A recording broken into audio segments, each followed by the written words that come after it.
Just one more second to get caught up.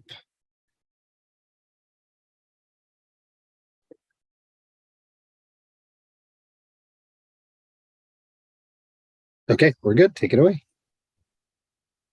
All right, thank you so much. I call the meeting to order of the Salem Parks and Recreation Advisory Board meeting for January 12th, 2023. Happy New Year, everybody. Great to see you all again and hope you had a wonderful holiday. We have a full agenda tonight. I'm really excited. One of the things we're going to be doing is approving our work plan. And I think that it'll be a nice conversation for us to really think back to our retreat and make sure we're implementing some of those goals as we plan out the rest of the year. Let's start with our roll call.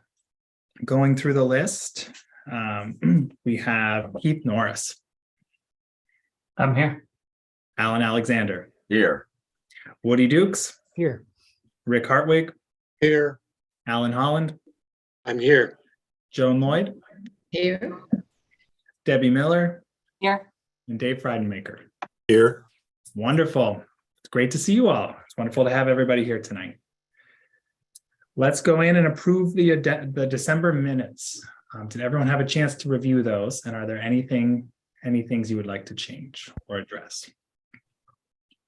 I will note that under board member updates, Keith has listed as Vice Chair Morris instead of Norris. Very small edit, but figure I would just make that note.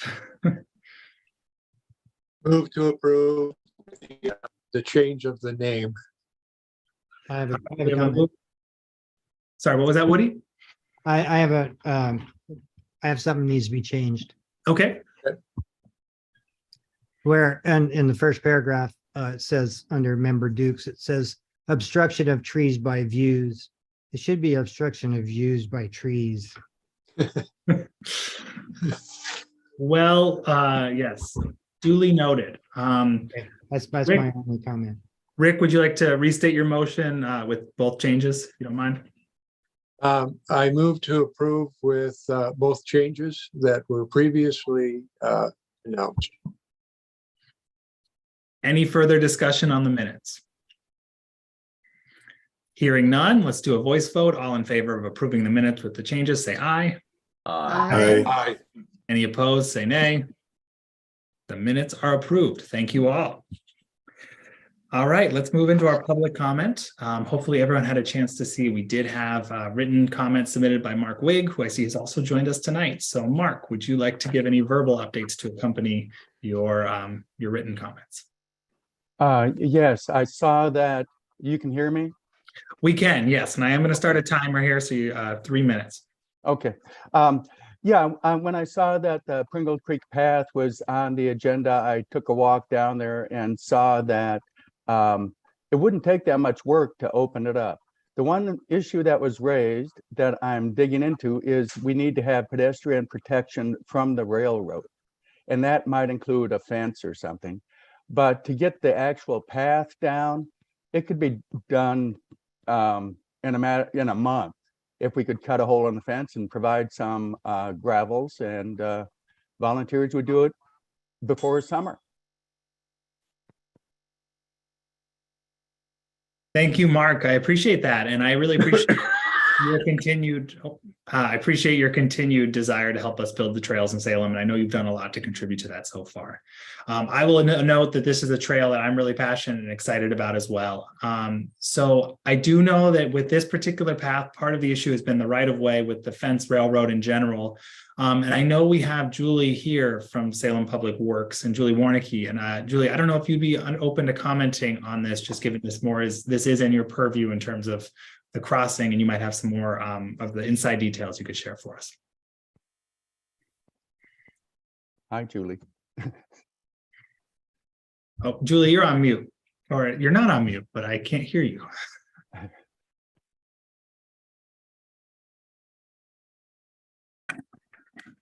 Can you hear me now? Yes.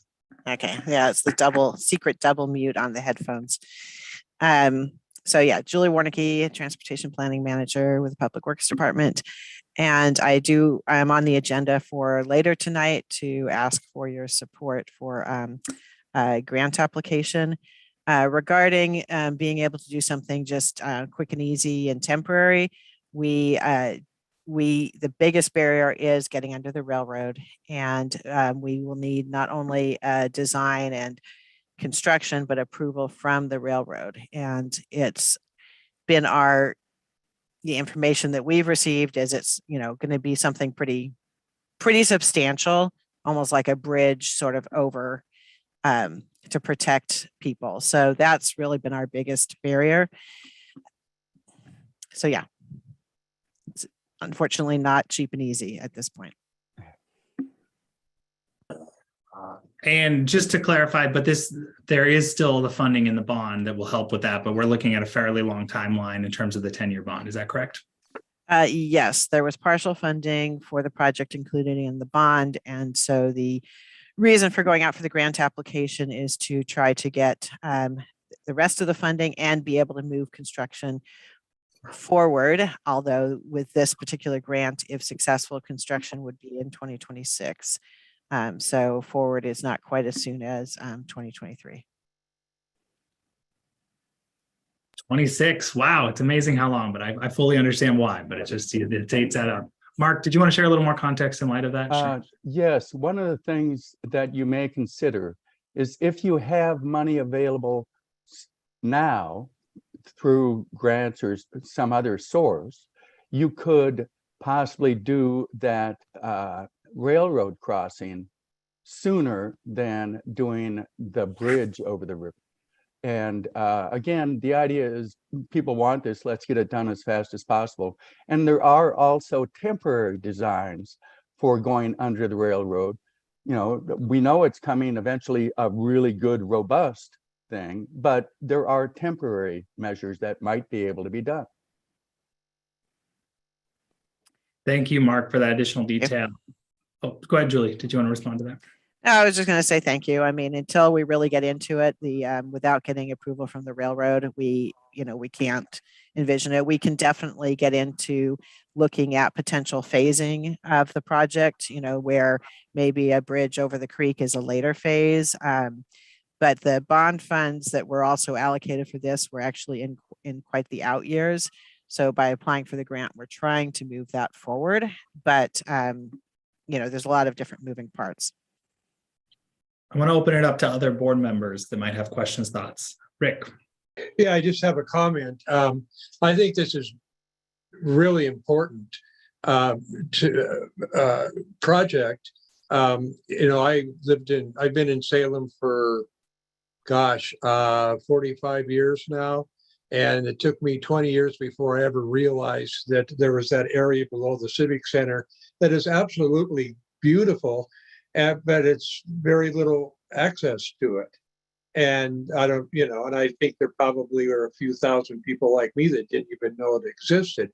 And so to connect it to Riverfront and maybe eventually have it part of a bike path or some, it would open it up to being used and being appreciated, because it's absolutely a gorgeous area. So I'm all for anything we can do to expedite it. I think 2026 it seems like a long ways away, but time flies. I know, but still, I'm 72 years old. I want to be able to. I don't have that many years left. I want to have access to a lot sooner, more sooner than later. So anything we can do. Here. I don't need to say anything more. I just agree with what Rick says. Thank you. Well, and I know that as a board, we've also sent letters of support for different grants as well, Julie. And I don't think that's one of, well, I guess it is. Yeah, that is coming up later today. And so in the future, just are there ways that I guess, as a board that we can help prioritize this? I know that it's larger than CIP funding usually allocates and other sources. So, I just wondering about, I think we all share that interest in seeing this expedited as much as possible and prioritized, but also recognizing railroad railroad right of way. Any thoughts of what you think SPRAB could maybe do to help push that forward or support you all in seeking funding? Well, taking action tonight to support the grant application is a great first step. you did support a grant that we applied for, the same grant we applied for 2 years ago. Unfortunately, we were not successful in that round, although we did rank highly. There just wasn't much money in the pot that time. And so we're hoping for a better outcome. One nice thing about this particular grant is that they are going to make their decisions by the summer. So by the end of the summer, we will know. And so that will sort of help maybe guide some future discussions about, either phasing or other opportunities.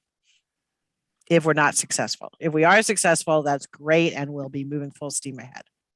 All right, thank you. Mark, we do need to keep moving on. I appreciate it. I just want to open it up for any other members of the board.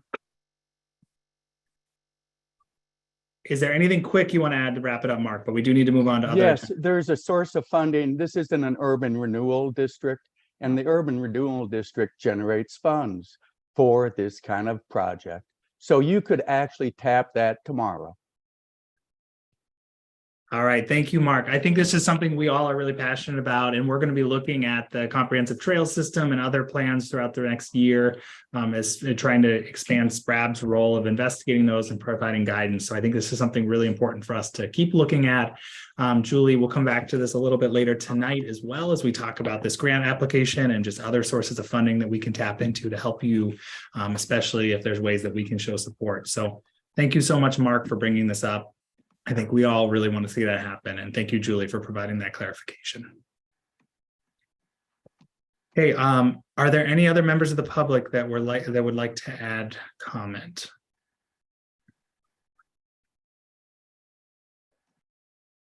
Okay, hearing none. Let's move into our board items. So the first one we have is nominating and electing officers. So as folks know, we do this every January. We have the chair and the vice chair role currently occupied by myself and Keith. We first usually start with the chair. We'll need a nomination, a second, and then we can go through and do a roll call vote. If there is competition, we can do it either the voice vote or we can do it on a secret ballot via email, but has not been needed in the last couple of years. I'll note that I'm very interested in continuing on, just to put my name in there. I feel like we've set up a lot of really great work with the retreat, and I'd really love to be able to help you all see that through and can continue on some of this. But I'm open to anyone else who would like to put their name in. And Rick, I see your name is up as well, or your hand is up. My hand is up, yes. And I'd like to nominate Dylan for chair. Second. Thank you. Is there anyone else that would like to put their name in for the nominations? Alan? Not for nomination, but I just want to make a comment. I in turn would support you as the chair for another year, as well as Keith. But I would encourage folks to think about these are the young folks that's going to be driving this organization in the future. So I would ask you, if it goes the way I think it will, that you work this next year to help groom Keith so that at some point he's ready to move on. I'm sure you don't want to do it forever, and we need our next person needs to be well seasoned and well versed in this operation. So I would support both you and him with the idea in mind that we need to plan for the continued success of the organization. I think that's an incredibly well stated point, Alan. And my hope is that Keith, I can only serve one more term by the bylaws. And so hopefully Keith would be interested and willing to step in next year if there's no one else that's interested. If folks are comfortable, are there others that would like to put their name in for vice chair, or would everyone be comfortable doing it as a slate nomination? I'm hearing myself and Keith being renominated. If there isn't competition, I think it would be appropriate for us to do one single roll call vote. I would support our current slate. Okay. That's 3. All right. We'll call that a second then, Al. Any further discussion before we move to a roll call vote? Okay. So to retain the current slate of myself as chair and Keith as vice chair, Keith, you get going down the list here, so you get the first vote. Aye. Alan Alexander. Aye. Woody Dukes. Aye. Rick Hartwig. Aye. Al Holland. Aye. Joan Lloyd. Joan, I could not hear you if you were saying. I can see you're moving and it looks like I. If you can give a thumbs up, it sounds like your audio. There we go. Now I can hear you. Perfect. Debbie Miller. Aye. And Dave Friedenmaker. Aye. Thank you all. And I vote aye as well. So I really appreciate the continued encouragement and support, and really excited for moving into this year ahead and us doing a lot of different projects in terms of research, neighborhood engagement, and everything else. So thank you for allowing me to continue in this role. And thank you, Keith, for doing such a good job as vice chair and continuing to grow in your leadership here as well. All right. Well, Julie, the floor is going to be yours again. We'd love to hear a little bit more about the letters of support you've come to request. Okay, great. So the grant applications that we are preparing to submit to the state is for the Oregon Community Paths Program. It is a program that was developed and is administered by the Oregon Department of Transportation. It largely focuses on path connections for transportation that are largely outside of the public right of way. And these are areas that are important to transportation, but are not eligible for the state gas tax, the state highway fund by the Constitution or something like that. Anyway, we can't use gas tax outside of the public right of way, but often we are trying to make these path connections for a transportation purpose. So 2 years ago was the first round of this grant program. And as I mentioned, we did submit an application for the Pringle Creek path construction at that time.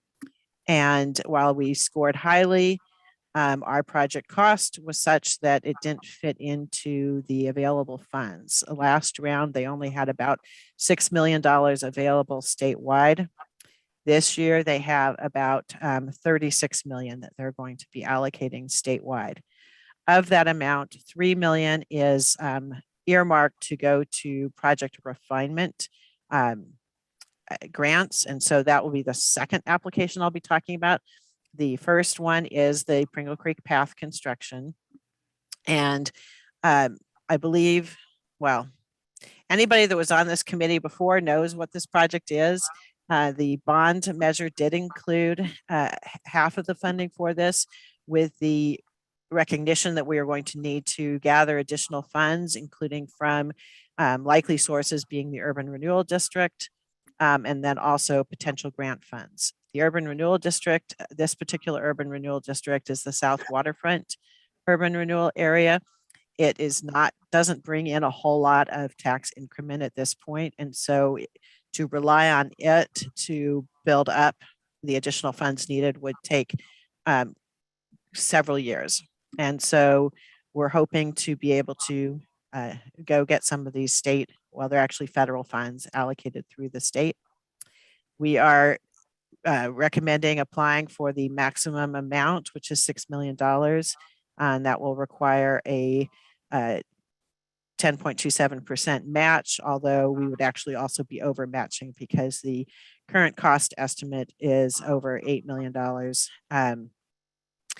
to construct the project with all of the elements. As Mr. Wigg mentioned, there can be opportunities for trying to maybe phase things. Maybe we don't include the bridge underneath over the creek that's underneath Commercial Street initially, or maybe we do. There are some elements of the project that are also not eligible for the grant funding, including the anticipated scenic overlooks and art components. Those are not considered by ODOT to be transportation related. If I can share my screen, I will show you the concept drawing that we developed 2 years ago. Let's see here. Sharing screens is always challenging.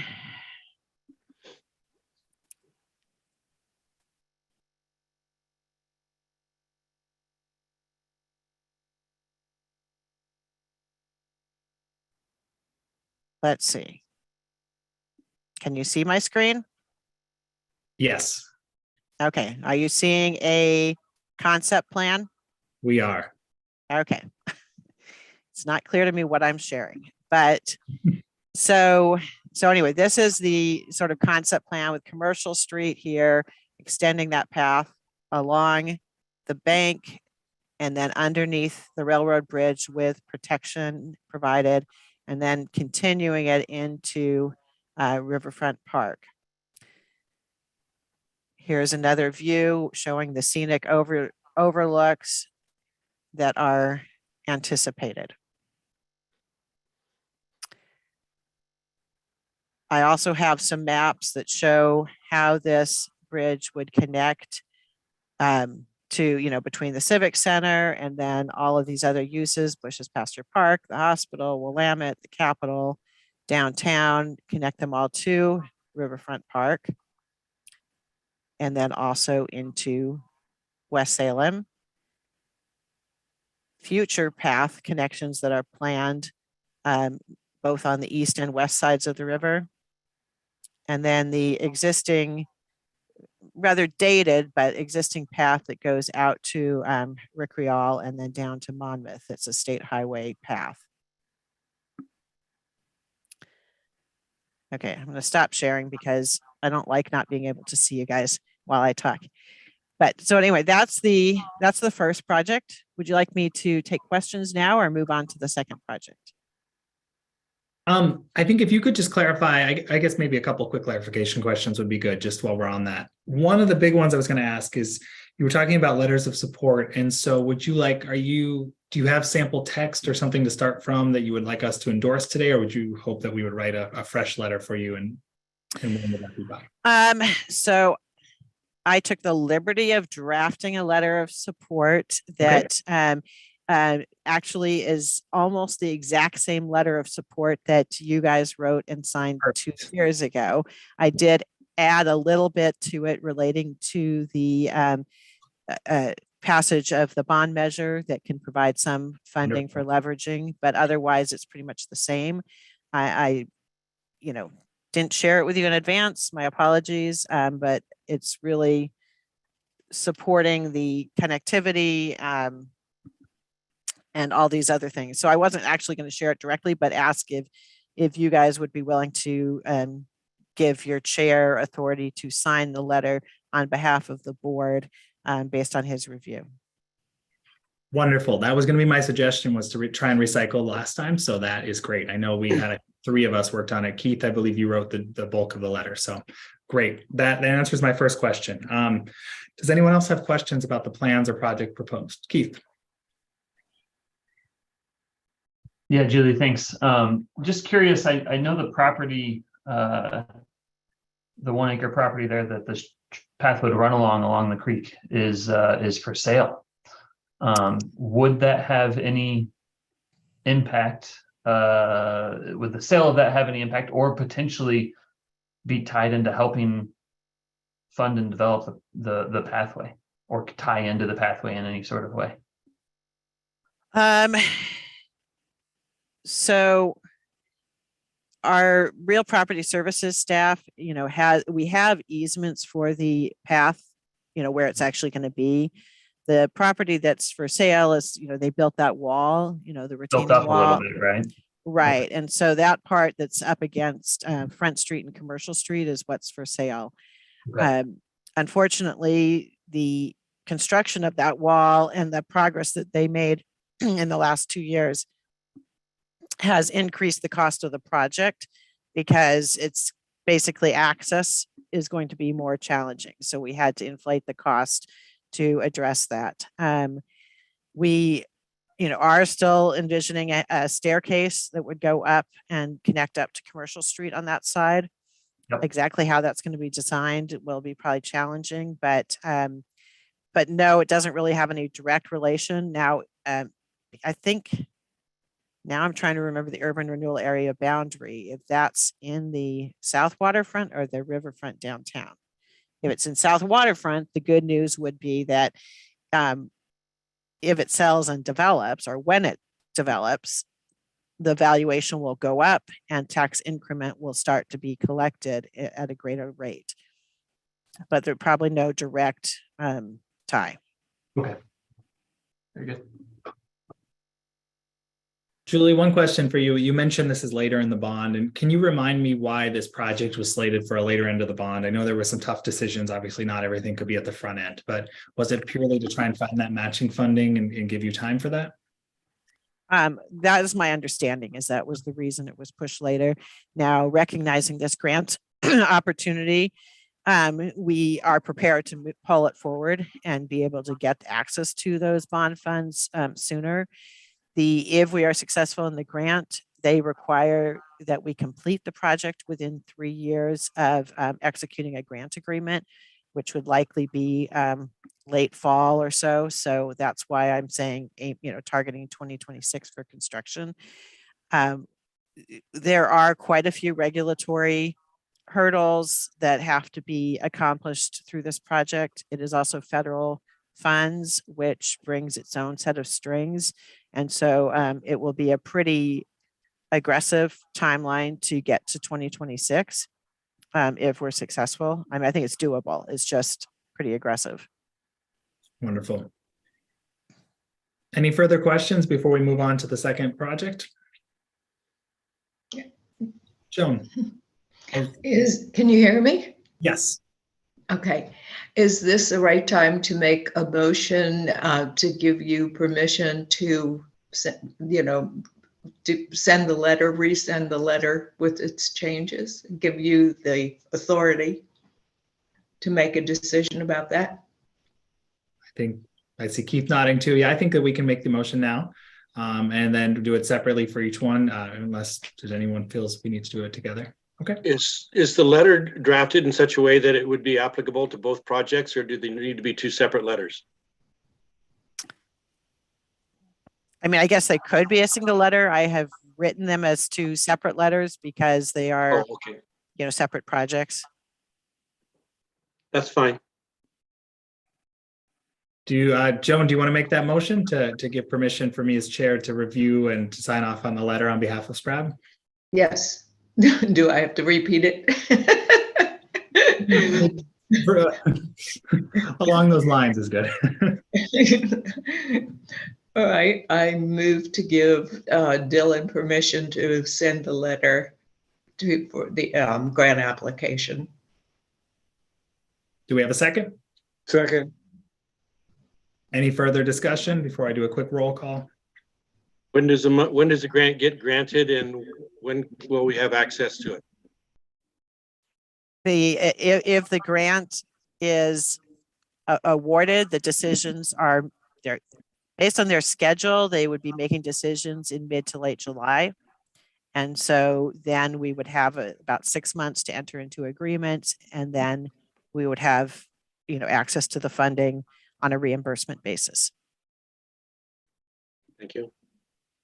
All right, let's do a quick roll call vote to formally give authority. I figure roll call is good since it's a letter. I want to make sure we have it in writing. So Keith. Aye. Alan Alexander. I saw an eye, but you're on mute, so I'm gonna. It's okay. Woody Dukes. Aye.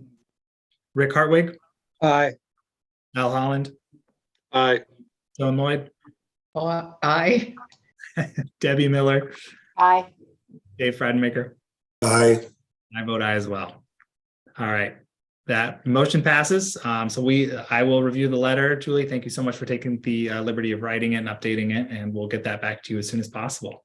So let's move on to your second item. Okay, so the second item is to apply for essentially a refinement grant. So same program, but a different category. And this is for doing a designing an overcrossing of Highway 22 down near Bill Regal Park. And so I'm going to share my screen again here.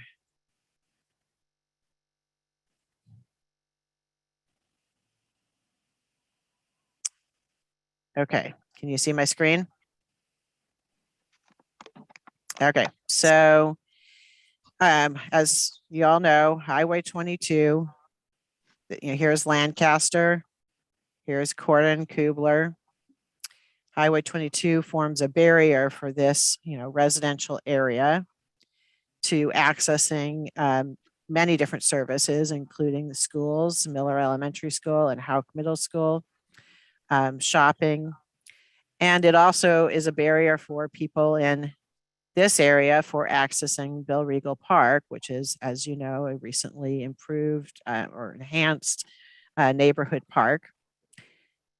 The transportation system plan and the comprehensive park system master plan both indicate a plan for a future overcrossing of Highway 22 for bikes and peds somewhere in this vicinity. I think in our adopted plans, it's a line, but that connects Bill Regal Park to Miller Elementary School. But exactly how it connects, what the cost would be, what the, how it would be done is we haven't been able to invest resources in figuring that out.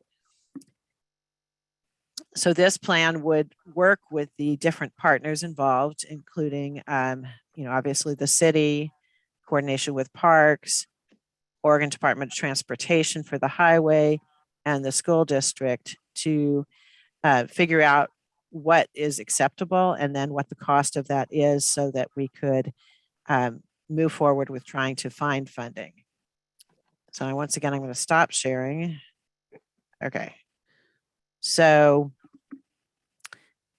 we're asking for a letter of support. I know that when the work was being designed for the improvements to Bill Regal Park, I know Rob Romanek and crew were very much aware that this was in the plans. And so the pathways were developed in such a way that, if this comes in, they would be a connection to those pathways. We have coordinated with both ODOT and the school district on this application concept. We have received a letter of support from both of them. The school district has, some pretty significant safety concerns, security at their school. And so one of the important elements of this plan is to figure out what we could do that would meet both their security concerns, but also limit, public access onto school grounds during school hours. So anyway, that's the idea. Once again, if we get the grant, we'd find out sometime this summer. And then I think that's the same 3-year timeline to get through the process. Any questions? Just to clarify that last point, 3 years in this case would just be to finish the plans, not necessarily finish the build. Yes, definitely not to finish the build. We are estimating the cost of the plan to be about $300,000. We would need to have engineering design firms involved, as well as quite a bit of facilitation between the different interested parties. And I would expect that this would be a multi-million-dollar project as well. Rick. Yeah, when Al Holland and I did our visitation of all the parks in the entire city, which took us a few months, we noticed that Kubler-Cordon Road area, there's been a lot of growth. There's been obviously they had the Miller Elementary is quite new, and big apartment complexes, and there's definitely a need for parks in that area as Salem grows and grows. Now I remember that park. It's quite small, as I recall. It's not a very large park, but and I guess since we were there, they did a renewal of it. But anything we can do in that part of town, I think, to have access to parks, I think is a very positive thing. And again, it takes a lot of years of planning, and it's not, the urban sprawl in that area is not going to get any less. So, anything we can do, I'm for it. I have a question. Yeah, go ahead, Debbie. Yeah, I just want to know a little bit more about what their security concerns are and how they would be like, I mean, is it that the bridge would go right to the school and you could separate it from the school with a fence, or what were the concerns? The way we have it drawn in our plans, well, when we draw some of these connections, they're drawn with like a big fat marker on a really small map. And then when you put it into a digital geographic information systems and you then zoom in, it makes it appear as if it has a lot more precision than it does.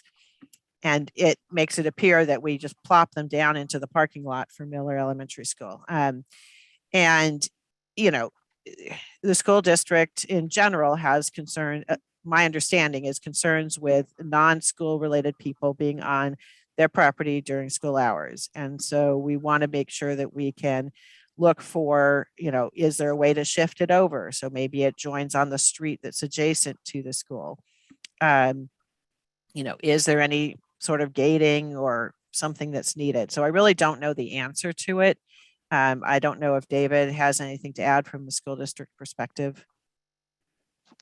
Not in detail. I mean, we're just really interested in keeping the school property secure while the children are at school or on the property. Yes, because the bridge would be accessible to the public all day long. So. Dave, did you have other questions? I saw you came off mute earlier too. I just want to make sure. Well, I had a couple things. One was just to repeat, Julie already said, but the school district did send a letter of support for the application to ODOT. And then I was looking today, and there's about 190 students, middle and elementary, south of that, of Route 22. So there's about 190, like I said, middle school and elementary schools that would be served directly, that could cross and get to the schools. Perfect. Thank you, Dave. Al. I have a lot of respect for those considerations, having taught middle school for many years. Is Miller School such that it has a fence around its property yet? Do we know that? The proposed. Yes. Okay, yes, it is. If the proposed connecting route could be dropped outside of that fence, then that should alleviate most concerns, I would think. So in the planning, as long as the touchdown place on the north side of 22 is not on their property, but nearby, that would be serving a couple purposes, helping secure the school property and by moving it elsewhere, but also it could be put slightly to the west so that those middle school kids wouldn't have quite so far to walk. It wouldn't be a proprietary Miller School bridge, but it could be shared more obviously if it's a little bit away. It's a really good point, Alan. I do just want to remind folks, this grant would just be for the planning stage, which I know a lot of these questions will get worked out. Those are things to keep in mind. I'm all in favor. Yeah, and that's, you know, those are reasons that we definitely want to do the planning grant, because a lot of times it's maybe sort of obvious where a connection, you know, how it can land and, you know, make it work. Here it is pretty tight, you know, to avoid being on the property of Miller Elementary School. I know that when I had some early conversations with the school district, they mentioned an area that's actually like a drainage swale to a little bit to the west, and that probably isn't going to work either. So, you know, we just need to, you know, we're not going to limit our look to that circle. We're going to try to look pretty much between Lancaster and Cordon Road, but that's really the initial focus. Pretty much if we go further west, we're likely buying somebody's house, which, you know, is possible, but it's not usually desirable. Any further questions, or does someone want to make a motion for us to move forward with this letter?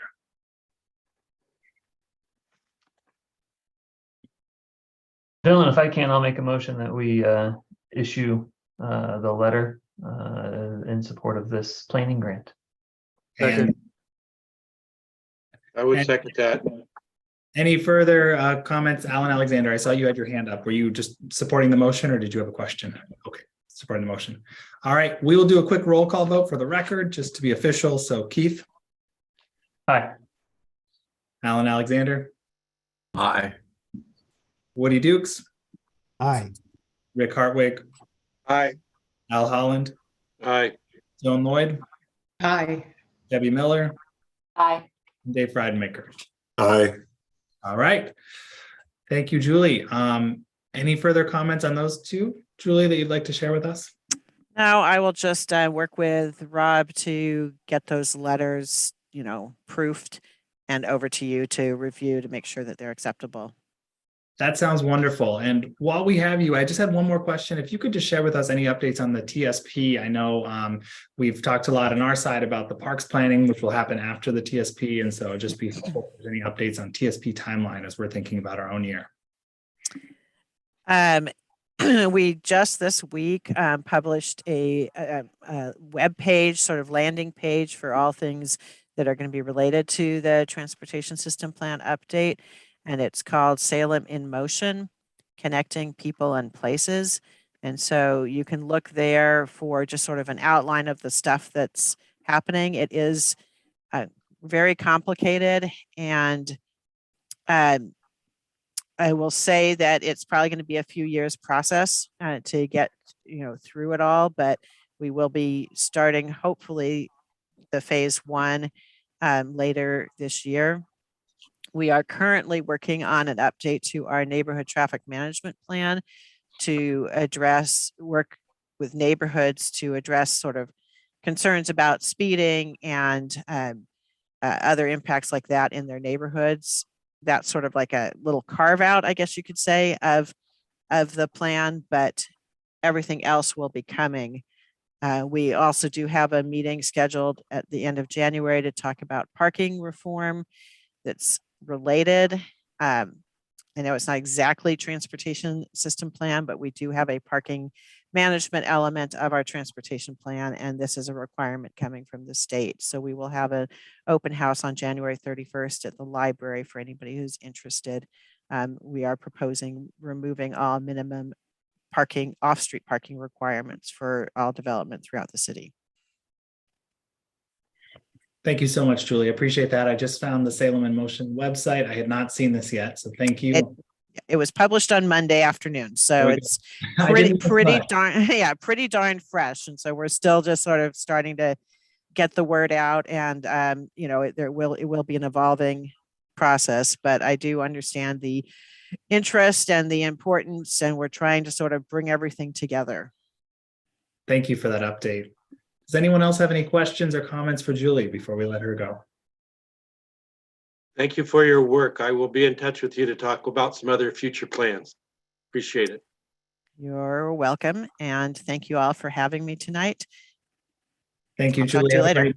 Appreciate your time. Okay, bye. All right. Debbie, were you going to ask something, Debbie? I just saw your hand go up. Oh, saying goodbye. Oh, you're on mute. Okay, fair. I was just saying goodbye. All right, wonderful. Thank you. So next up, we have update on Gear Park land trade. Rob, is that over to you? Yeah, thank you, Dylan. Hi, everyone. Rob Romanak, Parks Natural Resource Planning Manager. I'm here to talk a little bit about the Gear Park land trade. It has been some time since we have provided an update on this effort, and there is an agreement going to City Council later this month for authorization, which is fantastic news from my perspective. But as that happens, I want to make sure you receive an update.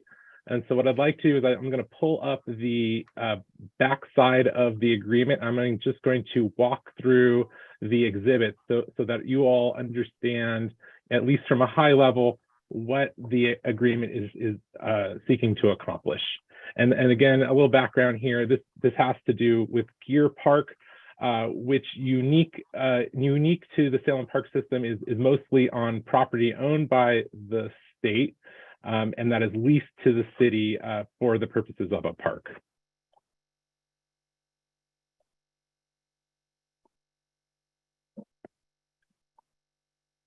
So here on Exhibit A, this is just the general area being covered by the agreement. So here you can see Gear Park. It's located near State Street and Hawthorne. I'm just going to scroll down to the next page here.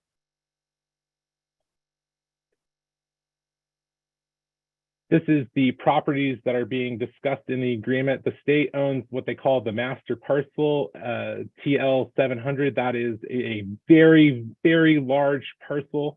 And the city owns a little strip of land, a previous rail spur that goes through their master parcel. And then there's a separate parcel that's just a part of the park there, right here, a TL 600. There's going to be a series of property line adjustments through this agreement if it goes forward, and what that will accomplish in terms of adjustments to the state's property. This area with the light dashed outline here that includes a big chunk of Gear Drive and Park Avenue and all of Gear Park that is not owned by the city will be end up in city's ownership. So that's why I'm really pleased with this move. I'm just going to move ahead and I can come back to any of these if there are questions. The city's adjustment property is that we are giving up this portion of the former rail spur line that runs between two portions of the penitentiary. We do have in our master plans the proposed trail connection through there. However, existing today is a shared use path on State Street. And of course, Gear Drive has sidewalks and bike lanes. So staff's view is that trail isn't critical. But some of the things we're getting out of this agreement are beneficial.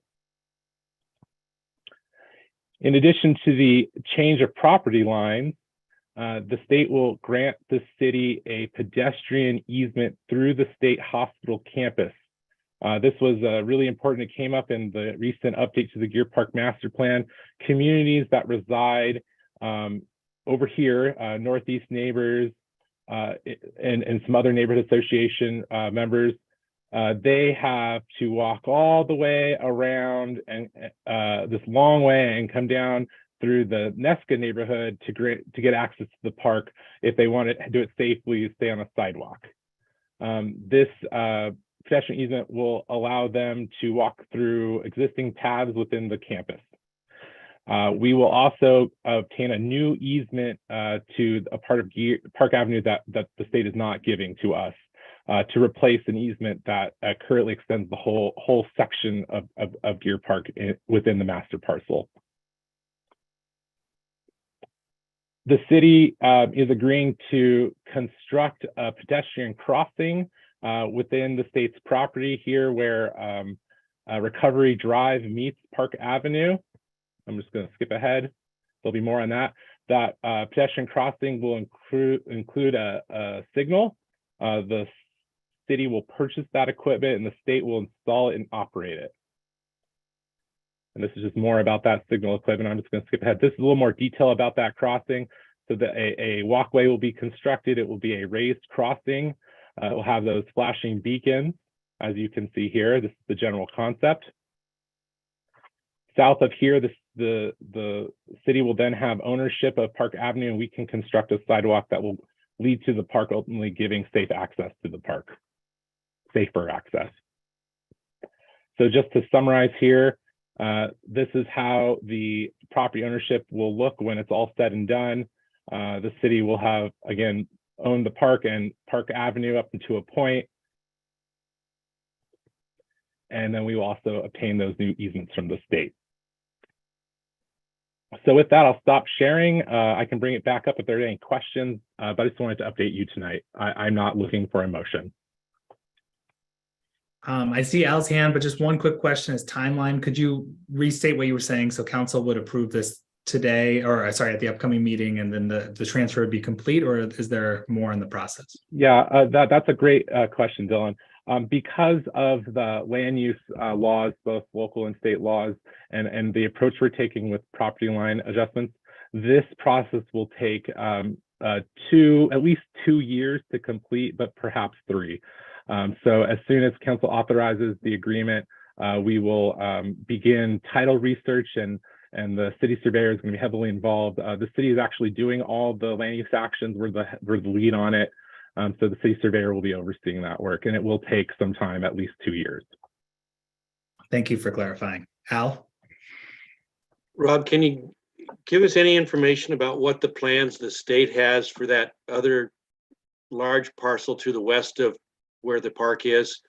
Do you think that they will eventually expand State Hospital, do more housing like they did on the north side of Center? Do you have any idea what their plans are? I do not know, and I would just be speculating. I don't even know that they have plans for that property. Is there any chance that it could eventually be acquired for expansion of Gear Park? I mean, that's pie in the sky guess, I suppose, but Anything's possible, but it hasn't been part of the discussions at this point. okay. Let us hope. Rob, how wide are the paths planned to be in terms of the new right-of-way paths you're building? I'd have to look at the agreement more carefully because it's been some time since the initial draft was prepared, and when I was most involved. But I do believe it's a standard 5-foot wide sidewalk that is being discussed, and then connecting to paths that run through the state hospital that are approximately 5 feet wide. Well, it wouldn't be a multi-use path in terms of like encouraging bikes and whatnot as well. It'd be mostly for walkers. That's correct. This is primarily for pedestrians. Okay, thank you. Any other questions folks have? Yeah, Debbie. So why do you think that the state wants that thin little railroad pathway? I mean, it seemed like they gave up a lot for that. Is that, I don't understand. Again, I don't want to speak for the state, but if I had to guess, that they're being I think they see the value Gear has for Salem. So I think that has a lot to do with it. At the same time, I think they are concerned about the idea of a trail being developed between two parts of the state penitentiary. And then, of course, this did come up through the recent Our Salem process. And so kind of shined a light on the fact that we had a proposed trail in this area, and they realized we owned that property. And I think that may have triggered some of this. Thank you. Thanks. Any further questions for Rob? Seeing none. Thank you, Rob. Really appreciate that update and bringing that back to us. Fascinating to see, and also fascinating how many years it takes once the agreement's approved, but good to know what's happening. All right. Next on our agenda is committee assignments and SPRAB roles. Rob, were you going to share? I know that this is listed on the work plan calendar that we were going to talk about. So I wonder if we should kind of take D&E and at the same time, just because there's the list of committees at the bottom there. Would you mind sharing your screen on that? Absolutely. I can share my screen. Thank you. Let me know if I need to zoom in or anything. It might be good. Let's just start with the top for a second, and then if you could zoom in on the bottom right in just a moment so folks can see. But just as a refresher for folks that maybe this is new to you, this is the work plan that we adopt every year. And the goal here is just to give us a sense of direction and to give staff a sense of direction for what is coming up throughout the year. Rob, thank you so much for putting this together with Nancy and others and Jen. And so for everyone on the board, this really helps us know what to expect each month in terms of regular presentations. We've added some new stuff this year, which we'll talk about in just a moment, including development of outreach materials, neighborhood association engagement, etc. So that'll be exciting. And you can see like in January here, electing officers, committee assignments, that's what we're doing now. And in the bottom right, if you don't mind zooming in there for us, Rob, this is where we list the committees that each of us takes on. These change a little bit each year, depending on the master plans that are underway and other projects. For each one of these, we like to have at least 2 people listed. So you want to have one as the primary and then have a backup. So if, let's say, there's an open house and if I was the primary liaison, I couldn't make it, then I could call on Rick, for example, to go on my behalf if he was the backup. So the hope is that all of us would have our name in at least one of these columns, either as a primary or a backup. You can see, so we can go through them all real quick, but there's lots of different ways to get involved. And I think as we continue to grow our work, there's going to be more chances to get involved in different roles that we've talked about, whether it's, looking at long-term projects. Al, I know you've talked about the riverfront path extension up to Kaiser, etc. So these are some of the formal ones, and then we can continue to add roles throughout the year. Any questions about any of that before I quickly go through each of these? Let's see, let me just make sure I can see everyone's screen there. All right, so just as a quick refresher, and then Rob and then Keith, I'd invite you to fill in any gaps that maybe I have. So the comprehensive park system master plan update, as was mentioned a moment ago, that's going to be coming on the heels of the TSP. Hopefully in the next year or two is something that can get started, and that'll be a pretty sizable update. And there's been some discussion about how can we get out in front of that. So if there's topics we could start researching now. I know during the retreat, Rob, you had flagged a few areas like adding minimum goals for different things like playgrounds and accessibility. And so there's some topics that we can start researching for folks that are really interested in looking at that process in more detail. The city-owned tree committee, this is something that was started before COVID and was fairly active. Woody and I think, are the two remaining members of that from that time. And so we haven't done as much since COVID, but this was an opportunity to really hone in on some things around strategic forestry, our community strategic forestry plan, and canopy cover, tree plantings, etc. There's a Stevens Yoshik High School master plan that'll be coming up, Fisher Road. And then the SPIF, the Salem Park Improvement Fund Application Review Committee. There's an opportunity every year for SPRAB to help select the winners or how the grants are going to be distributed. And so that happens in February. So myself, Keith, and Alan were listed from last year. And so we can continue on in that role, or if others are interested. But that meeting should most likely be in February. And that's a one-time commitment to help with that. And it includes reviewing the applications ahead of time. And then finally, we've added in this new research project of e-bikes and micromobility devices, which we'll come back to in a little bit here with board member updates. But this is just a good reminder that we can continue to add projects throughout the year, but we want to start with what we have. First, Rob and Keith, anything you would add to any of these that I may not have touched on?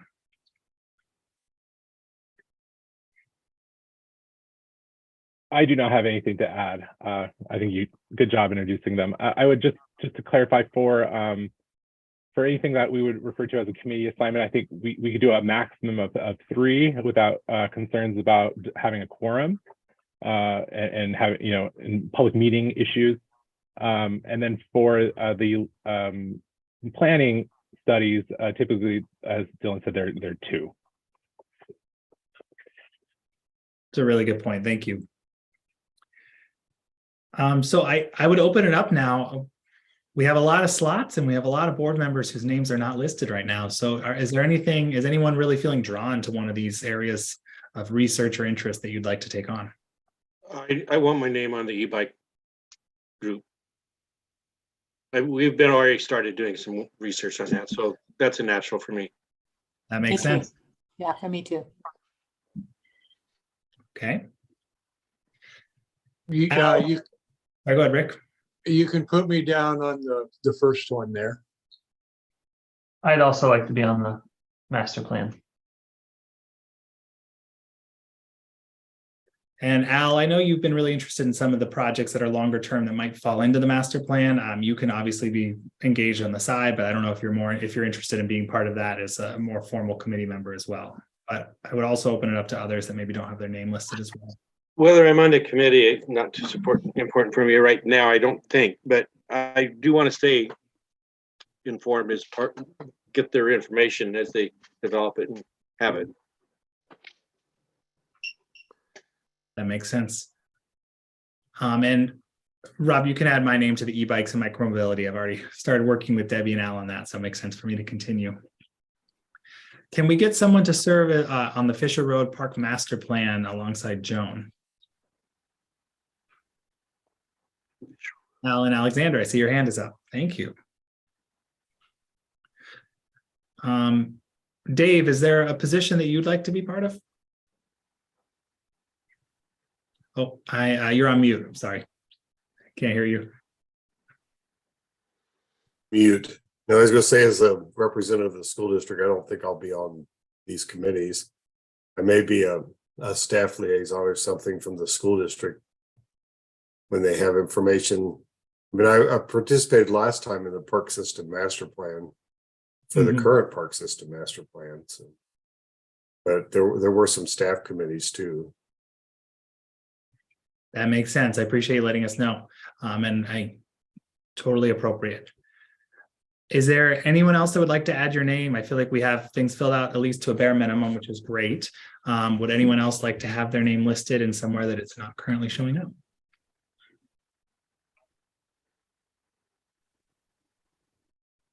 Okay, I'm not seeing anything else. And I think one thing we can continue to revisit is what each of these roles look like. And I think as we talked about in December, this year is a little bit of a pilot year for us in terms of trying to increase our roles and responsibilities. One of the things we've talked about with park master plans, for example, is really making sure that we as board members are engaged in tracking that, both reporting back to SPRAB, but also potentially helping with some of the neighborhood association engagement with Rob and others. When it comes to these more research project oriented things such as comprehensive master plan or micro mobility and e-bikes, I think there's an opportunity for us to set some goals, some target deadlines where we can be presenting information. So Debbie, Al, and I will share some information shortly. And I think that'll be kind of an ongoing conversation that we can then maybe set a target date for September or so to come back, or maybe even May to come back with more information. Are there any other thoughts before we move forward and talk a little bit more about the full work plan in terms of the calendars to the left? Even the Jewish school part. I have a question. Yeah. I know I see on the calendar that the neighborhood association outreach is on the calendar for the summer. Is there any planning that we need to do ahead of time, like making sure we have a presentation slide set and things like that? I mean, is that something we should be having a committee for to prepare for, or? Great question, and a perfect segue into this part. So Rob, if you don't mind zooming in. So this new section there, community engagement, I believe it's a totally new section, Rob, but you can correct me if it was there before and we just added some new lines. But Rob has added development of outreach materials, and Keith and I had a conversation with Rob and Jen about timeline of when we could get some of that created. So exactly what you're talking about, what we've referenced. So it sounds very doable that between really in the next couple months here that they could be creating some outreach materials for us that could then come to all of us on SPRAB. We could review it, have any feedback, and then we'd be ready to go with the neighborhood association engagement. You see there's a little bit of a month gap there to give us that chance to make sure everyone feels comfortable. And then we have the 4-month period. Part of the reason that, and this is all tentative, I should say, that this can all be adjusted. So please don't feel like anything's set in stone. But part of the reason we proposed having the neighborhood association engagement where we did is that this lines up nicely with the SPIF timelines. So we can go to neighborhood associations, let them know about SPIF grants and some of those other projects. And then they can be ready to be thinking about submitting their applications in the latter part of the year. And just in terms of outreach materials, just as another kind of refresher, but also an open dialogue around what would make the most sense. We've talked about really wanting to share with neighborhood associations what is SPRAB, open up the floor for thoughts and concerns they have about the parks and their neighborhood association that we could bring back. Talking about the SPIF and the CIP timelines, and so how neighborhood associations can take advantage of that. And then also ways of getting involved with SPRAB, whether it's attending our meetings or potentially serving as a board member in the future. So I think it should be fairly straightforward based on the wonderful information that Jen and Rob put together for our retreat to condense that down into essentially a fact sheet and a PowerPoint that we all can draw from as we go to neighborhood associations. Does that answer your question, Debbie? Do you feel like that timeline makes some context? Yeah, I think that's good. The other thing I want to know is that are we going to be told if we're going to a neighborhood association, are there any master plans that we need to familiarize with because there may be questions on it, or the timeline on that? It's a really good point. And we had talked about that before, Rob, about trying to create a list of upcoming master plans or where they are in their status. Could you comment on that for us? Yeah, we can certainly work on something to prepare the board members for when they're making contact. And as far as current planning efforts go, both Fisher Road and Stephen Yoshikai are in the Northgate Neighborhood Association, so that in a sense simplifies things. But we can, for other parks, we can definitely working on some a guide to let you know the status and the date of the master plan, that sort of thing.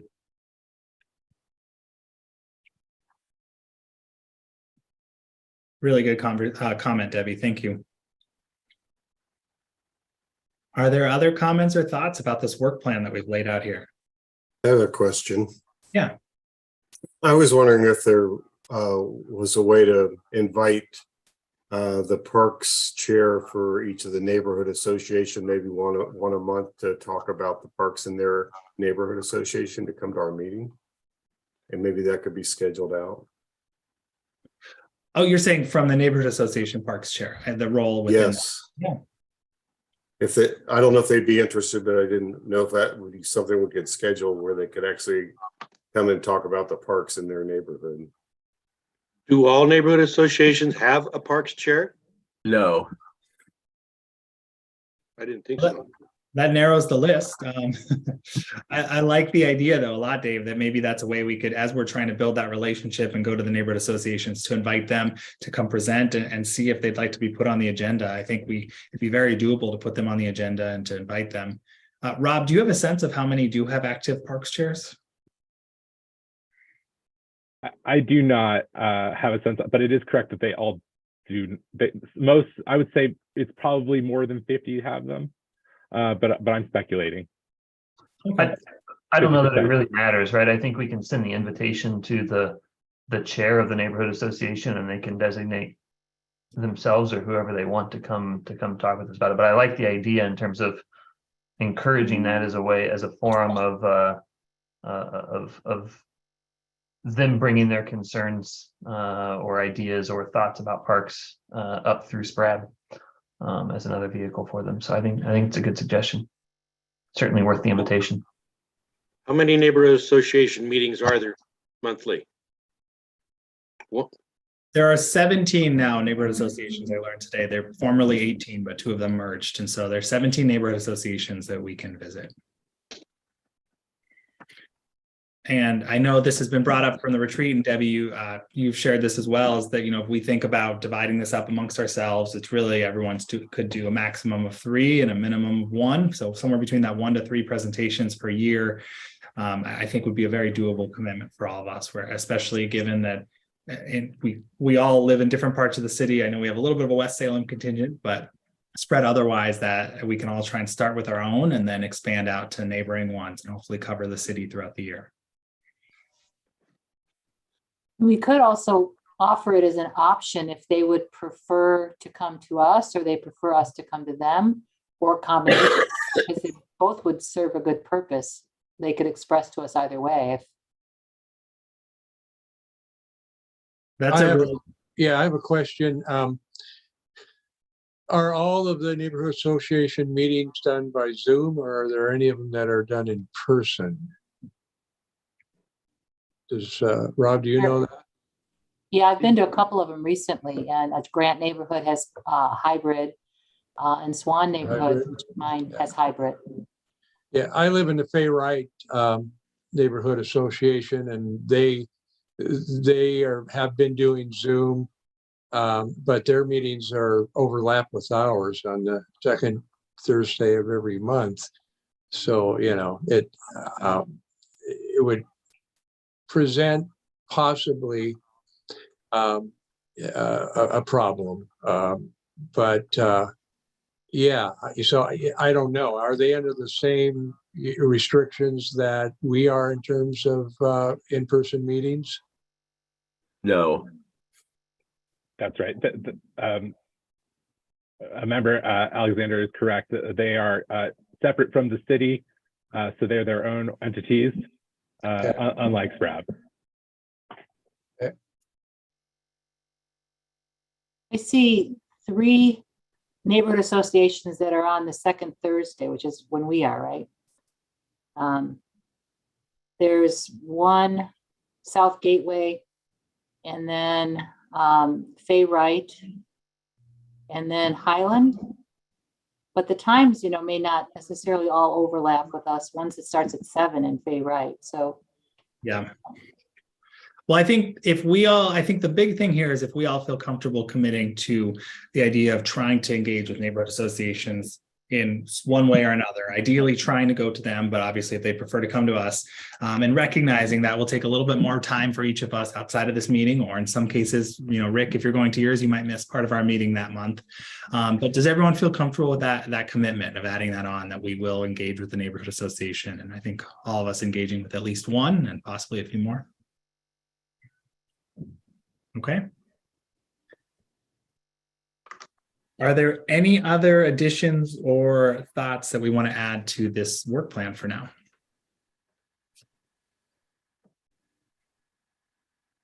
Just going to pull up my notes again from the last meeting in terms of engagement.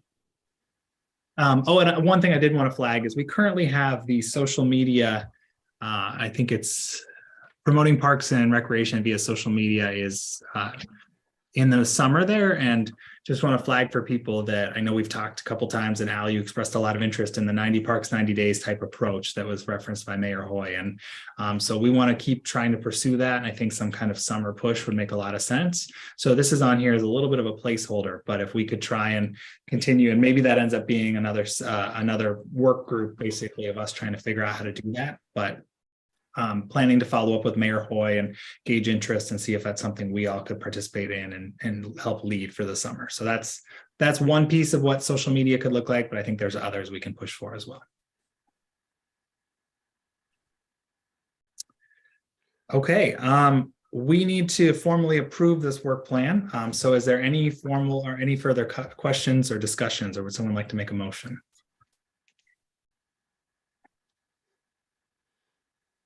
Move to adopt.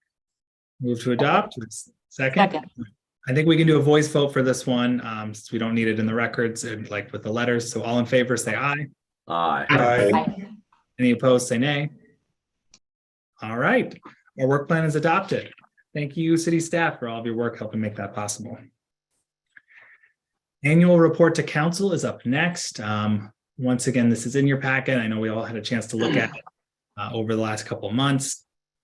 I will be going to council later this month to present the report and give an update. I'm really excited to actually share with them. I'm going to share the report, but also talk a little bit about our retreat and some of our plans for the coming year of engaging neighborhood associations and such.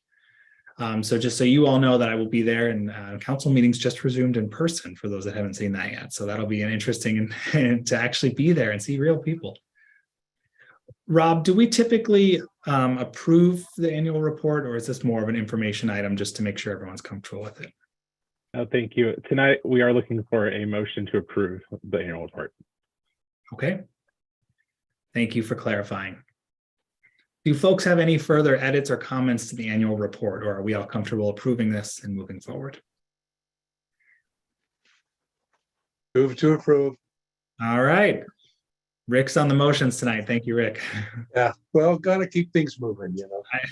Joan, I've got a question. Second. seconded. Oh. All right. Any further discussion? All in favor, say aye. Aye. Aye. Any opposed, say no, nay. All right, it is approved. Thank you, and thank you, Rob and team, for putting that together. You did a great job on it. All right, moving into board member updates. I am going to quickly share my screen here. So really big kudos to Debbie, who did a lot of work to start researching e-bikes and micromobility measures. I was able to find a few links, and Al, thank you so much for finding other research and providing input as well. Let me just share my screen here and show you some of what we came up with, and we can send this out afterwards as well.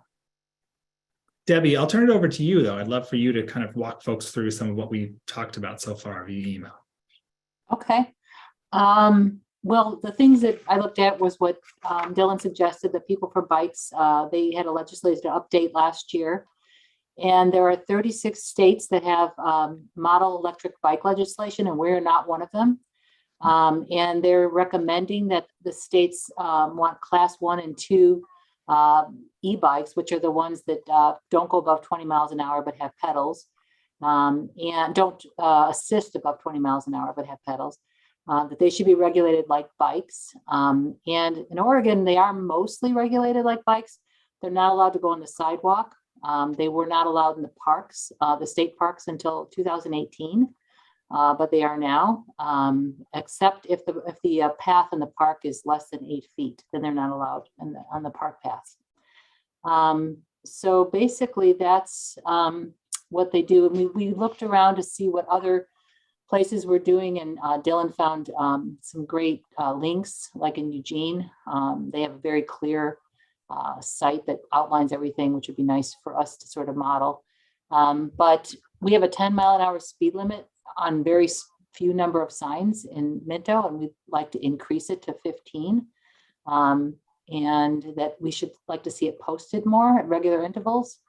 And I also would like to see some guidelines on the I think there's 4 in Minto Brown community boards that talk about what e-bikes are, and wearing gear properly. And Al talked about a mid-lane stripe for safety. And there's some blind corners at Minto Brown that are kind of scary. I'm always worried I'm going to run right into somebody. So I think that's a great idea. And then they really kind of can really tear up some of these wet paths and destroy the trails. So we thought maybe they should consider gravel trail, only on being on the gravel or paved trails. And then mopeds can go, some of them go really fast, and and scooters, I don't think they should be allowed on the trail. We don't think they should be allowed on the trail. Is that kind of what you're looking for, Dylan? I think that's great. Al, do you want to add any more context? Yeah, my discussions with an e-bike member group on Facebook was pretty extensive, and there were some emotional responses to regulating these things. And I think it is prudent to stay away from talking about the e-bikes in terms of class. Class 1, Class 2, Class 3 are the 3 classes, and Class 3 is the only one that goes over 20 with assistance. But that's evolutionary in my judgment. We're going to see all kinds of changes to classes and types and systems and micro mobility vehicles of all sorts and devices. So I think when we start getting specific like that, we're going to get into the weeds. And it'd be simply to emphasize a 15-mile-per-hour limit, whatever you're traveling on, and not even talk about different classes or micro mobility devices. The speed is what's important, I think. And if that's posted properly, that's what we can expect. And I think we need to encourage our volunteers. There's about 20 or 40, I think. There's a bunch of volunteers that walk Minto Brown and some of the other parks. Those people should be trained or advised in some way so that they can emphasize or remind people about this. I'm not an advocate for getting police in the park and enforcing speeding limits with tickets, but there may be cause to have some kind of enforcement. I don't know what that can be or what form that could take, but if somebody is repeatedly going through there at 20 miles an hour and zipping by walkers that's frightening them and all that kind of stuff, and that happens. I've spoken to people who have had biking encounters, and they're not all e-bikes. Regular bikes can be just as deadly or dangerous if they're pedaling along at 15 or 20 as an e-bike. So the speed is important, not just the class. And I think the suggestions are all good. I don't even think we need to address motorized vehicles unless we say motorized vehicles are not allowed on these parks. But the e-bikes on 8-foot or wider bike paved and graveled roads is great, and nowhere else other than bike paths that provided. The dirt roads is a good idea to keep them prohibited from, and encouraging people to pass on the left. A sign to be posted. As I just said, pass. Keep to the right, except to pass.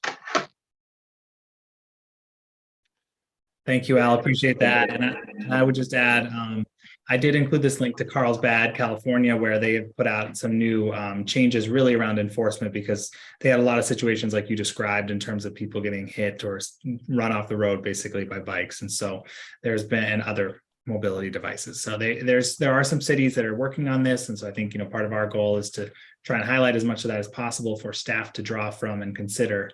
But I'd open it up to others on the board. Do you have any thoughts, reactions? I think this is kind of a first draft, and we will continue to look, and then maybe staff can react to it as well, maybe via email or as a follow-up of just how this fits into some of the planning that happens there. But first, Yeah. the board. Dylan, if I can, and that kind of answers one of my questions of what's the outcome we're looking for at this point in time. And it sounds like this is just kind of an informational update on where the committee is currently with their discussions. And we're not looking for any sort of motion or anything at this point. Is that accurate? I'll be transparent that this is a relatively new thing for us, right? It's doing a little bit more in-depth research as an advisory board. So I think what I would suggest, we don't have to go this way, is that I think it's probably good for us to get some feedback from staff of how this, how the format in terms of the type of information, and then maybe the three of us can keep this as kind of, I would say, like the interim, and then maybe Al, Debbie, and myself can then work with that feedback and figure out if there's other information that we could bring forward, and then at some point that would then become a recommendation of SPRAB. Yeah, I think that sounds good, taking this as a chance for feedback and diving a little bit deeper. I guess as an initial thought, I like Al's opinion that the speed is what's most important on most of these trails, and simplifying it is there. I think the signage on that and the enforcement of that can maybe get more creative than just saying, here's the speed limit, in a ways to encourage the behavior that we're seeking, as opposed to discouraging the behavior we don't want. But that's for implementation purposes. I guess what I'd like to see is, how does this fit in with current regulations and park policies around the use of bikes or other vehicles in parks, right? How does it fit into either current city code or park policies related to that? Do we want to consider treating some parks differently than others when it comes to bikes and e-bikes and other mobility topics? So those are kind of some of the questions that I had come up, but because I think the more we can simplify and consolidate how we're regulating groups of devices, the better, right? So like Al suggested, not doing e-bikes differently than bikes, and at least in those instances where it makes the most sense to consolidate. So looking more in depth on how we're currently regulating those, I think would be useful to me in my consideration of the committee's recommendations. Point well taken, Keith. And I think as we move, especially into any kind of implementation stage, the reason I included Boyd and Eugene here, and I will send out this document so folks can click on the links, but I feel like both websites were very effective in terms of you can go through and say, okay, these are the trails I'm allowed on, these are the trails I'm not, and just making that public communication very direct. But any other thoughts or reactions to this?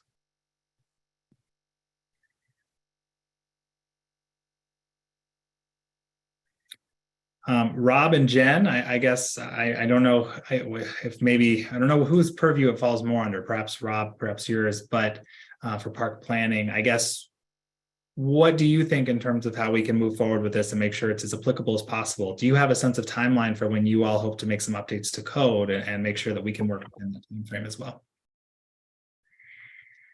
I'll start, and then I'll pass over to Jennifer if she wants to add anything.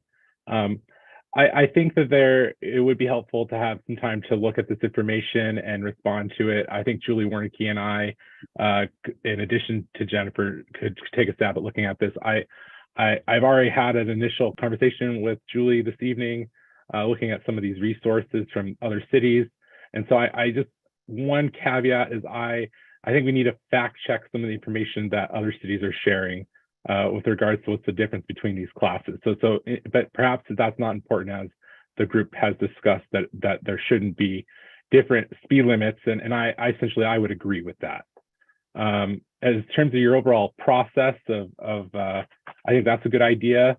And then in terms of potential for code amendment, we are looking at updating the codes for the code for rules in the park essentially, and the administrative rules that go with it. We don't have a timeline from when that would move forward, but it is something that is on our to-do list. So I think there is some opportunity to have some of this integrated. Thank you, Rob. And I know you said it, there's not a timeline. So if we were, I don't know how long your to-do list is, to put it simply. And so when you say there's not a timeline, if we were to set, like, let's say May is the chance for, you know, us, our group to have a final set of recommendations, is that too late? Should we aim for March, or, you know, any sense that before July 1st, it's not going to happen. So I guarantee you that. So yeah. That sounds good. Al and Debbie, do you think, I'm throwing out May basically to give us lots of latitude to come back again if we want to, but obviously can wrap things up sooner. I know that there's a few group of folks I reached out to that were over the holidays that just got back to me with some new things to research too. So do we want to just make sure that by May we come back with a more formal set of recommendations, if not sooner? Al, you're on mute. I think we can do that, but I think it would be helpful if we want to really assist the city in doing this code, we need some examples of what kind of language we need to phrase it in.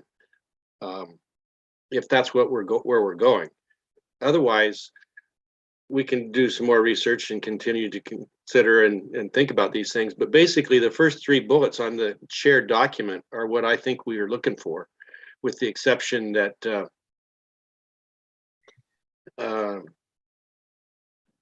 we just leave out the last one there. Yeah. Oh, yeah, and an exception on the first one, editing out the class 1 and 2. I don't think it's relevant. I think the speed is what's relevant. Other than that, there it is. I think you have a really good point. This is just going along with the People for Bikes, what they recommend and what's sort of been adopted around those 36 states. So yeah, I saw that. Consistent with that. I really don't think mopeds should be allowed on the trail because they can have a much higher speed limit. They're not bikes. I think they should have a pedal. So I think that's something to look at too. And I think a lot of the parks and places don't allow mopeds on trails. So that makes sense. Keith. Yeah, this is a question born of ignorance, but do e-bikes have speedometers? Most of them do. Okay. And there some of the cities that are listed in the resources there have their guidelines with several different things that are kind of difficult for us to specify. But one of them is that the e-bike is supposed to have a speedometer. Another is that it's supposed to have a class sticker on it, class 1, class 2, or class 3. Manufacturers that I've seen no class stickers on any bikes in Oregon yet. So that would be a requirement that might be difficult to make, and I don't think it's relevant anyway. The other thought I have, just in thinking about making these formal proposals, is having maybe a more a clear problem statement and goal of what we're trying to do. Just thinking about, so that way the 9 of us or however many we have are all clear on what the recommendations are aiming to accomplish, and we're not basing it on various assumptions, right? Is the primary goal here the safety in the parks? Is it making sure that we have balance of uses across it, right? I mean, what's the reason we're looking into it, and what are we trying to achieve with the recommendations? Well, I think we're talking about safe mixed use of public pathways in our parks. Mm-hmm. Safe mixed use. People are going to be using it, and they're going to be using it in different ways. But we want to be sure that that's being done in a way that protects the rights of everybody and such that they can be using it safely. And I think that's fair, Al, and I think that's a good goal. My point is somebody could also name a goal, and I think it could be argued that we should say no bikes of any sort on these paths, and it should be a pedestrian only park, right? And I think that's the stating the goal that we have of shared use. I'm not suggesting that should be our goal for the record, but just stating that goal, right? And making sure that we're emphasizing and being able to kind of publicly talk about and convey to the public and to council what Yeah. our value is there, I think would be good as part of the final report. I see Alan has his hand up. I just got a question. I was in Europe last summer for a while, and what I saw in the growth was they certainly had e-bikes all over the place, but they also have electric boards. And would this regulations include those? Because they're sort of the same thing, but a different creature. And they sometimes there's a tangle between the bikes and the electric boards. But I'm just curious about where this would go. And the second was, we talked about speed limits. I support those because there's electric Harleys out there now. And I'd hate to see them coming down the trails just because they're electric.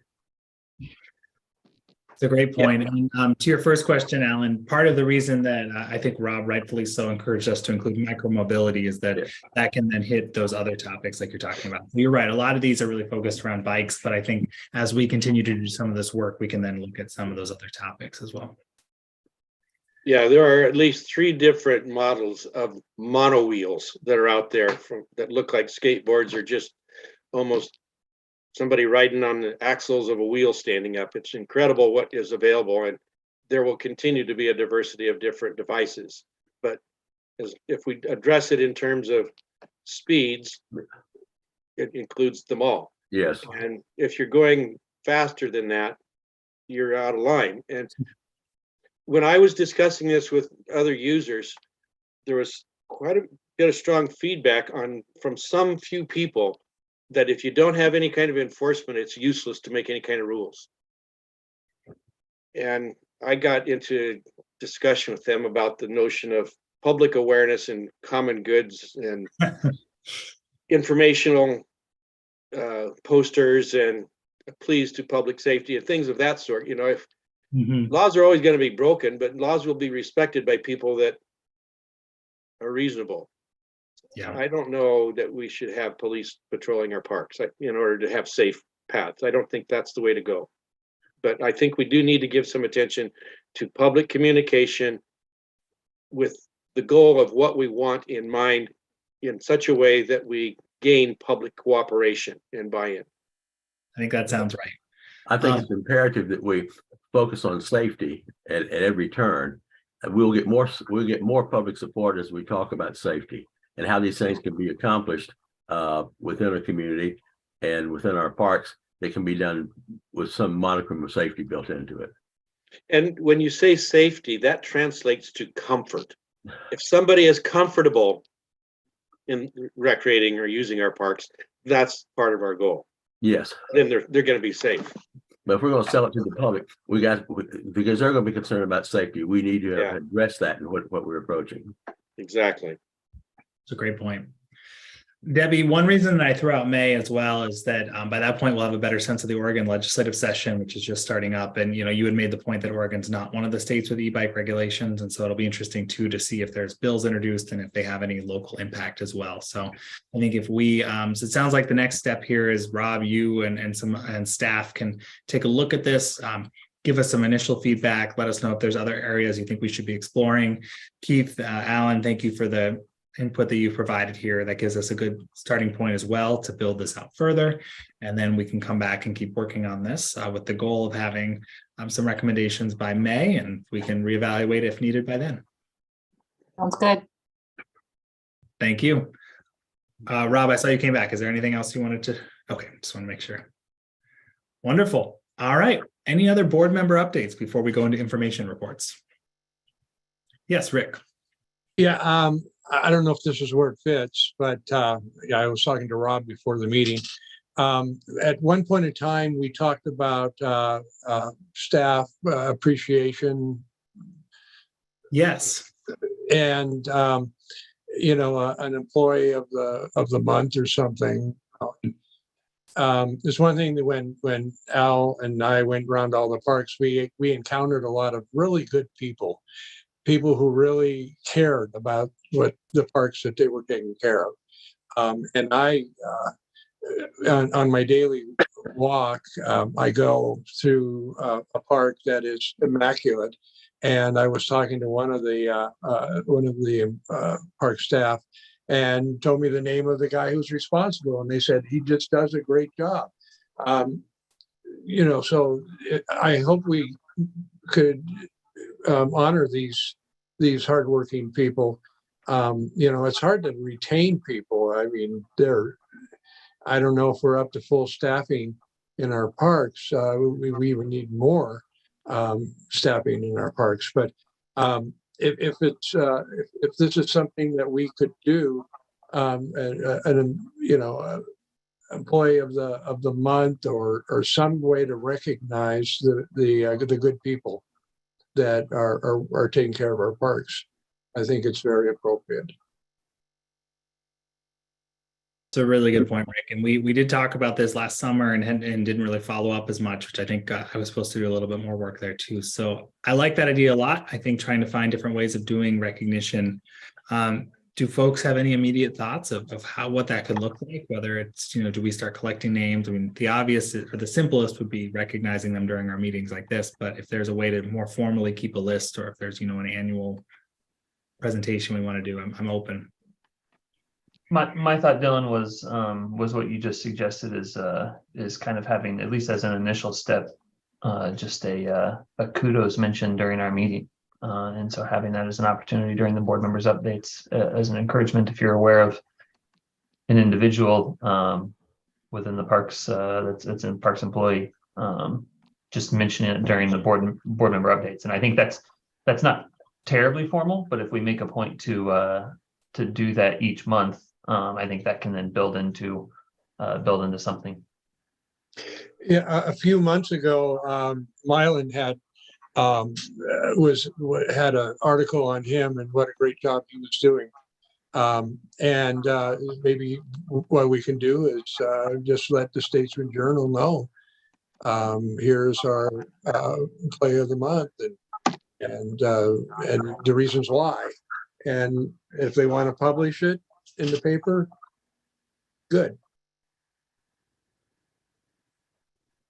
Appreciate that, Rick. I think it's a great idea. So let's all keep that in mind as you're engaging with park staff and others in the city, and then let's keep coming back to that during our board member updates. I think it would be reasonable to get some kind of certificate, or ask the city if we could give them a certificate, at least a tangible thing, as well as this nice mention Rick's mentioning. Yeah, or a 6-pack of beer or something. The real prize. I like that idea a lot. So if we were to do a certificate, or, Alan, Rick, do you want to come back next month maybe with some suggestions of wording or how you think we could structure that going forward? Sure. Okay. If you don't mind, I think that would be wonderful. I think this is a great idea. And if you could think about, whether it's employee of the month or a different kind of recognition, how we could work that in, I think it's a great idea. All right. Let's go through our information reports then. I just want to say this has been a really helpful meeting and really exciting. I just appreciate where we're at and that we're having some of these really deep dialogues on things like e-bike regulations and other topics that feel like we can really contribute to some of the park updates and rules going forward. Dylan, I apologize. Go ahead. My wife has had some medical problems, and I've got to deal with one of those right now. So I appreciate it, but I've got to go. Completely understand, Alan. I really hope she recovers quickly. Thank you for letting us know. Thank you. For being here. Have a wonderful evening. Okay, let's go through our information reports.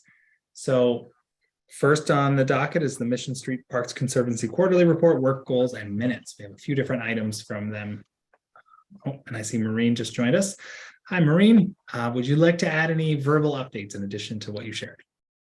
Sure. Hi, everyone. Maureen McGee. I'm a member of the board for the Mission Street Parks Conservancy, and thank you for the opportunity to chat with you this evening.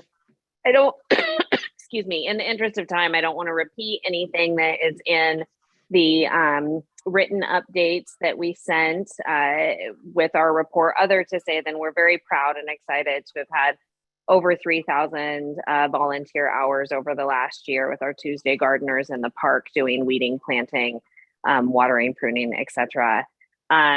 You should have also received our 2023 work goals. And I just want to highlight for the group that as part of our memorandum of understanding with the city. We do need endorsement from SPRAB to move forward with those work goals. And so we are asking for SPRAB's endorsement of our work goals this evening, which we will then pass forward to the Public Works Director so that we can carry forth and continue to do good work in Bush Park. And I'm happy to answer any questions that you have on either our report or the work goals. Thank you. Thank you so much, Maureen. I'll open it up to board members. Any thoughts, questions, etc. on the work plan or the other materials? Just flipping through it again myself. I would like to say, Maureen, that it is with deep appreciation that I acknowledge that 3,000 hours of volunteer work in our public park. That's awesome. And without that, our parks would not look nearly as good as they do. So be sure that they know it's appreciated, and I'm grateful because I love that rose garden, and not to mention everything else over there. So all of Mission Street is good. Thank you. Thank you.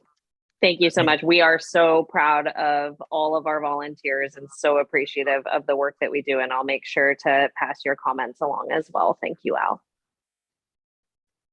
I'll just pile on to Al's comments and say I had a friend from DC, Washington, DC, and for the holiday that visited, and I took him to Bush Park, and it was just, he was very impressed, even with all of DC's wonderful park system, just how beautiful it is there and just how well taken care of. So just, it is a really wonderful treasure in the city, and I appreciate all the work that you and your team do.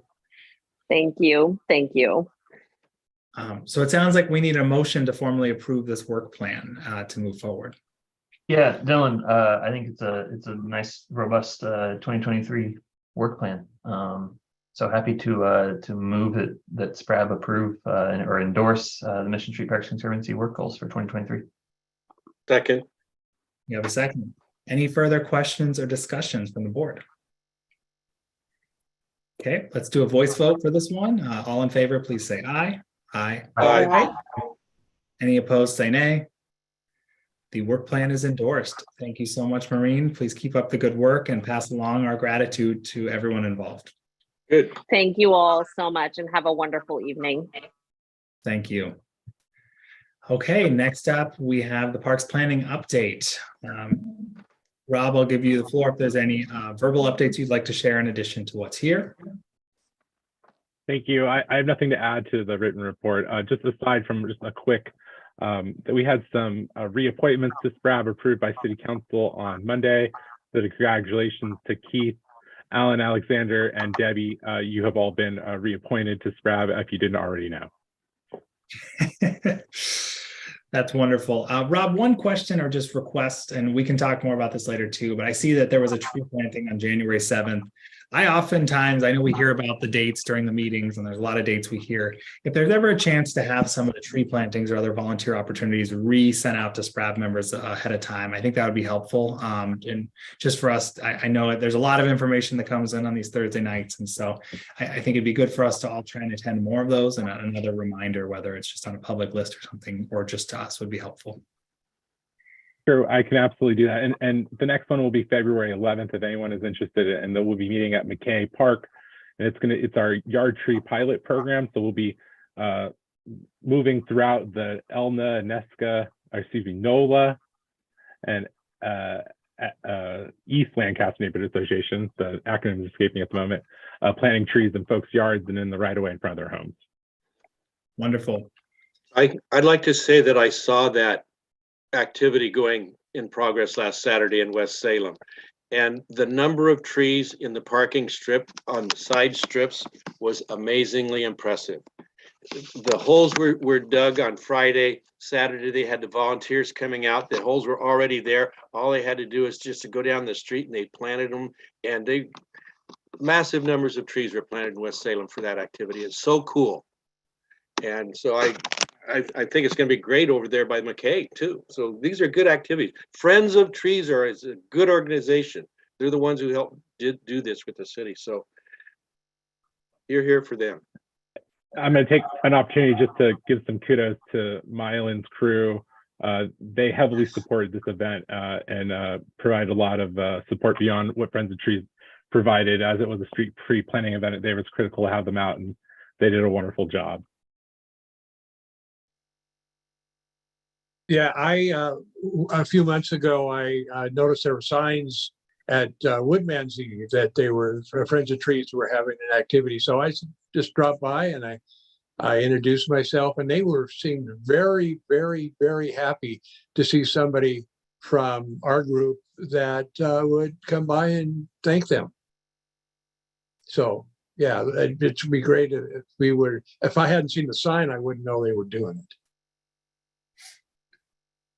Friends of Trees puts out some announcements in neighborhood next door online. They have neighborhood association links on that next door neighborhood online, and you can find usually the tree planting announcements from Friends of Trees from that. That's how I found out from West Salem neighbors. That's really helpful. And Rob, if there is a way with the volunteer coordinator yourself that some of those could be flagged again, I think it'd be good to encourage us to attend. So that's great. Any other questions for Rob before we move on to the next update? All right, thank you, Rob. Parks operations update. I'm realizing for urban forestry, we have grouped in there. So I guess I'll just pause as well. If Mylan, thank you for being here. If anyone had any questions for Mylan. Yeah, I didn't give a report. If you wanted me to fill in anything real quickly, or if you guys don't have questions, that's fine too. I'll open that up to fellow members. Do you have any questions for Mylan tonight? Or Mylan, I guess, is there anything pressing or timely that you think would be helpful for us to know about since our last conversation? No, I mean, I can give a quick update if you wanted. We continue ice storm restoration with one crew removing stumps and amending soil. A second crew is planting trees behind them, and then also identifying other planting locations as well. Like you guys had mentioned, we've been working closely with Friends of Trees on all these projects. We identify all the planting locations and provide species that they're planting, and then staffing the events to assist in traffic control, also providing a lot of the materials for them and some insight into making sure the trees get planted properly. Our project coordinators right now are working on inspections with trees above 30 inches that are in poor condition. We had over 60 trees citywide that were of a larger DBH that we were concerned about. So we've been focusing on larger trees in poor condition right now. Tree crews are focused on high priority pruning and removal work orders. Currently we have 113 removals and over 400 open pruning work orders citywide.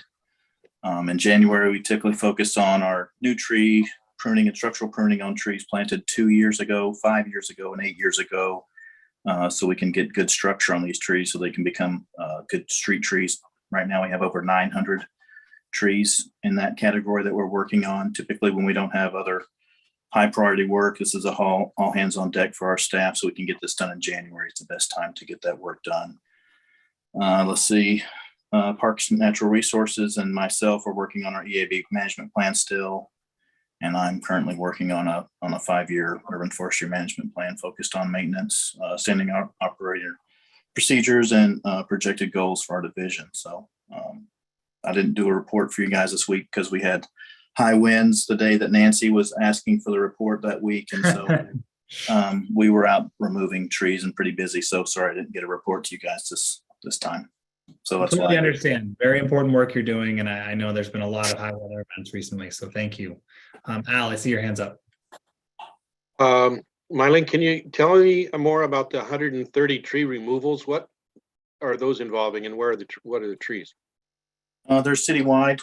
We typically, are adding about 30 new tree removal work orders a month citywide. Just trees, either old age or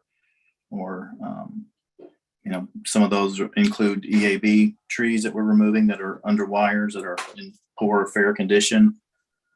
But there's a lot more trees out there. We have over 600 trees in poor condition that we'll continue to monitor those and put those up for removal work orders as we see fit. So right now we're just going off of what we deem as higher priority and working our way down the list.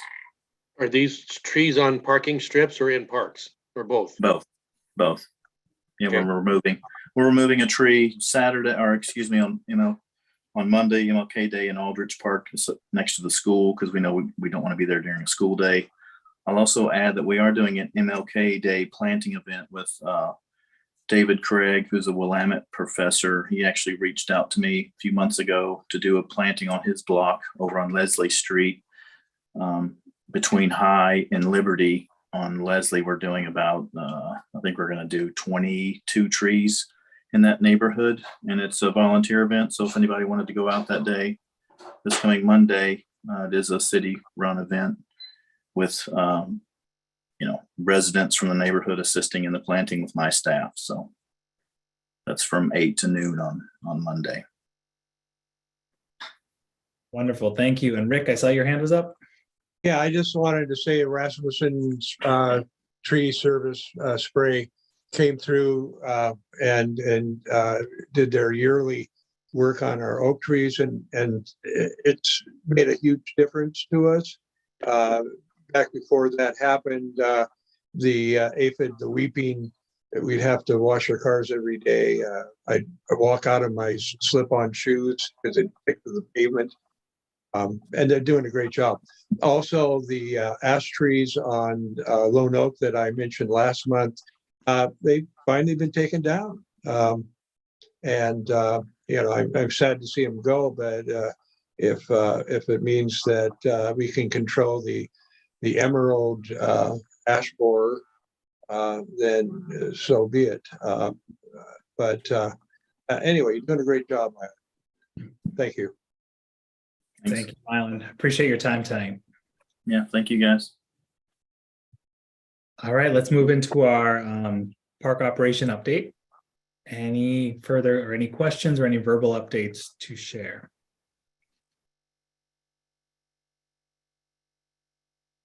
All right. I see Jennifer's iPhone. Is there anything you wanted to add, Jennifer? No, I was just going to say I didn't have anything to add to it. So. Okay, well, thank you. Appreciate that, especially the numbers and the detail in the project, or in the update rather. Going into the rec update, rec services. Any questions from the board or any further information, Becky, you'd like to share? No, I don't have anything extra, but I'll take any questions if there are some.